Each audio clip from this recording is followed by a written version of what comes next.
Assalamualaikum, Shalom, ya ahum. Halo sahabatku semua, selamat pagi, salam sehat, tetap semangat. Kawan-kawan, beberapa kawan-kawan yang nanya ke saya, berapa sih gaji pelaut yang kerja di luar negeri? Oke, sebelum kita lanjutkan, jangan lupa like, subscribe, tekan loncengnya. Kembali dengan saya Kapten Baru, channel anak kampung keliling luar negeri. Wow. Oke, let's go. Oke, sahabatku, baik yang standby di darat maupun yang lagi kerja di kapal dan dimanapun berada, semua kita dalam keadaan sehat dan dalam lindungan yang di atas. Jangan lupa safety ya. Oke kawan-kawan, ini ada beberapa pertanyaan dari kawan-kawan yang masih belum kerja di luar negeri, dan bahkan kawan-kawan yang non pelaut ya, karena dia atau mereka penasaran. Begini sahabatku, untuk gaji pelaut yang kerja di luar negeri itu adalah bervariasi. Kenapa bervariasi? Ada beberapa faktor yang mempengaruhi. Pertama adalah satu, faktor kompetensi. Faktor kompetensi, di mana kompetensi ini adalah kita kalau dunia pelayaran, kita mulai dari kita sekolah dulu. Kalau kita dari akademi, ya dari akademi. Nanti setelah itu selesai, kalau jurusan dek atau mesin, punya ANT 3, kemudian lanjut lagi ANT 2, dan ANT 1. Sebaliknya juga ATT 3, ATT 2, dan ATT 1. Itu kalau jalur akademi. Saya berbicara ini jalur akademi dulu ya. Nah, kalau di situ misalnya dia kerja selesai tamat, dia punya ANT 3, nanti dia kerja di luar negeri misalnya ya. Nah, gajinya itu bervariasi. Kenapa? Ada beberapa faktor yang mempengaruhi: kompetensi, faktor pengalaman, faktor level management company. Jadi faktor level management company ini adalah bervariasi. Ada yang high, ada yang middle, ada yang standar. Jadi kawan-kawan semua, gaji itu tidak dipastikan bahwa kalau saya sudah selesai sekolah langsung kerja di luar negeri dengan gaji sekian. Tidak. Kenapa? Karena itu tadi beberapa faktor yang mempengaruhi: kompetensi, faktor pengalaman, experience, dan level manajemen company. Dimana level manajemen company ini ada yang high class, ada yang middle class, ada yang standar, dan lain-lain. Kenapa? Karena ya sama, kalau kita punya perusahaan, punya usaha, tapi dia bergerak beberapa armada atau mungkin sangat-sangat terbatas, berarti gaji karyawannya atau gaji kru wingnya ya sangat terbatas juga. Jadi ini namanya level manajemen company.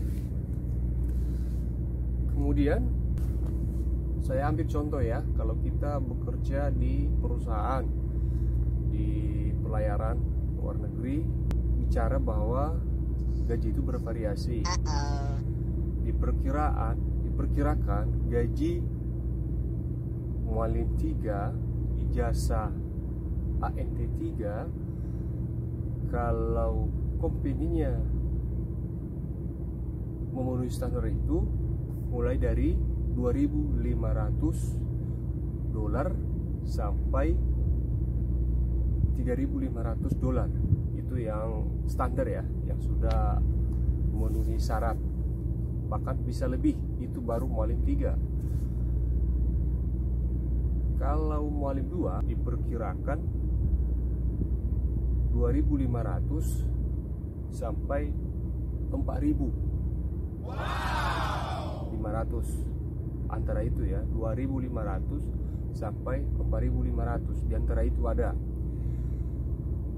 Kemudian Mualim 1, kalau yang sudah company memenuhi standar, diperkirakan 7.000 sampai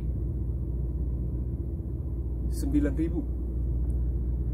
7.000 sampai 9.000 US dollars.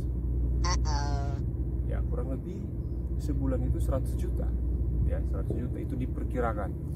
Kemudian kalau kaptennya atau master di company yang sudah memenuhi standar itu, diperkirakan antara $9.000 sampai $14.000, diperkirakan antara itu. Jadi itulah perkiraannya yang sudah memenuhi standar. Ini udah memenuhi standar, udah bagus semua manajemennya, udah pokoknya masalah salary is okay lah, bagus semua. Kemudian kalau yang company masih Mualim 3, itu hanya $1.500 ada, itu yang middle standar ya company-nya. Ada yang Mualim 2-nya $2.000 diperkirakan. Ada Mualim 1-nya $3.600 diperkirakan. Kemudian kaptennya atau masternya, nahodanya itu ada 4.000. Jadi tergantung company-nya. Ya, tergantung company-nya, bervariasi salary-nya. Jadi hal ini kalau masalah gaji kita yang kerja di luar negeri itu gaji pelaut sekian, dipastikan tidak bisa. Karena kenapa? Berdasarkan perusahaan atau company di mana kita kerja. Kemudian berbeda lagi kalau kita baru lulus dari kampus misalnya ya, atau ijazah baru. Kalau kita sudah punya experience, pengalaman banyak, berarti gaji itu semakin ter-up.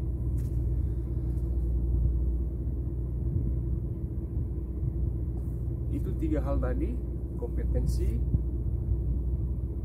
pengalaman, sama level manajemen perusahaan. Faktor-faktor itu sangat-sangat berpengaruh.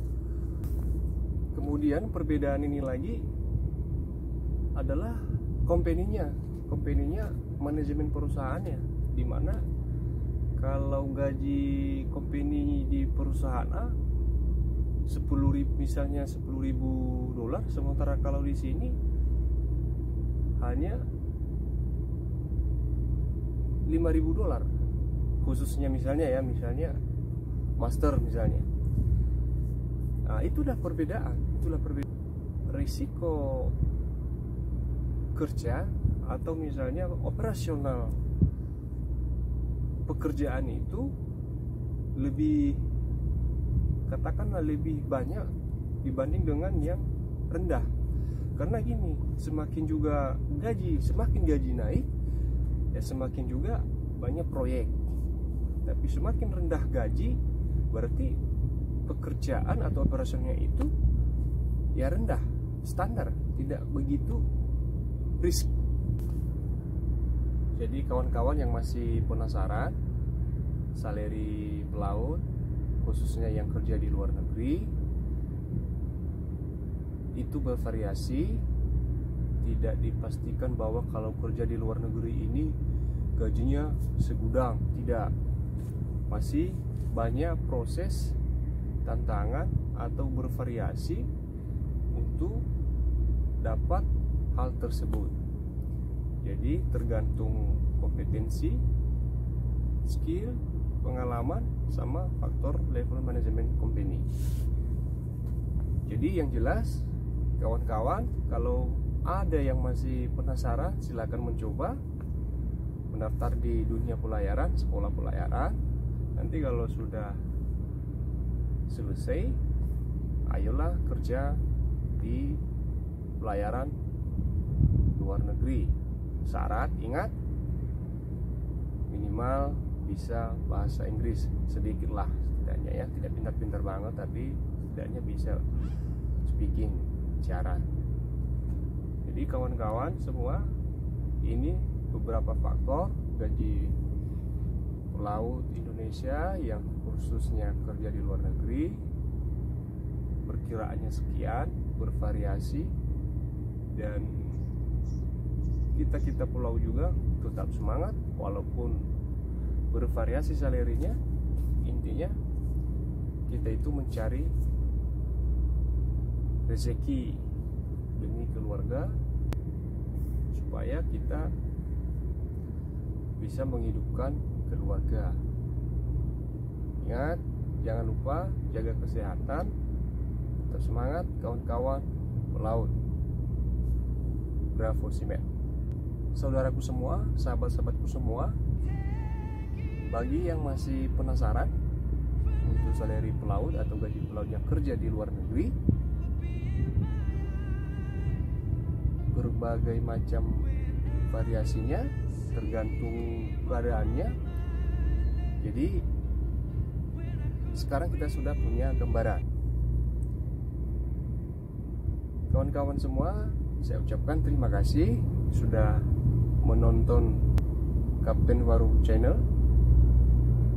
dan jangan lupa untuk memberikan komen, like, supaya ke depan kita bikin konten yang lebih baik lagi dan bermanfaat. Like, subscribe, tekan loncengnya biar berbunyi. Terima kasih.